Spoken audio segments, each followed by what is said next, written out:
Kemm il-Prim Ministru u anke l-Ministru tal-Finanzi li huwa responsabbli mill-Ena Malta ma jridux l-impjant ta' Sargas li qed twiet kontijiet tad-dawl bin-nofs.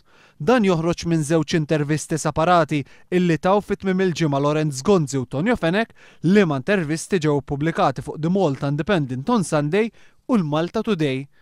Il-Prim Ministru qal li dak li qed jipproponu Sargas huwa esperiment għal Lorenz Gonzi li jiġġenera inċertezzi kbar u jieħodna lura għaż-żminijiet tal-passat. Dak li Lorenz Gonzi qed jiddeskrivi bħala esperiment kien kruċjali biex Stokkolma fis-sena 2010 tiġi dikjarata bħala l-belt kapitali tal-Ewropa. This is proven technology with operating references. It's no experiment, it's all proven technology and we have references with plants that works across the world. Madana kollu għall-Prim Ministru meta mistoqsi fuq dan l-impjant qal li ma jaħsibx li hija l-aktar deċiżjoni għaqlija għal pajjiżna, deċiżjoni li jekk tidħol fis-seħħ tista' traħħas il-kontijiet tad-dawl bin-nofs. So this would be an answer to the cleanest energy for the best price and additionally it would not need any government financial investment or support.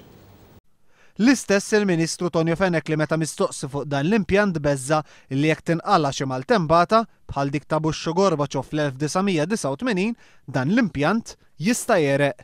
Dikjarazzjoni oħra li tkompli tikkonferma li l-Gvern ma jridx dan l-impjant għaliex anke dwar dak li qal Tonio Fenek Sargas diġà qalet illi dan mhux minnu peress li l-impjant propost minnha ser ikun fuq l-art u mhux fuq il-baħar.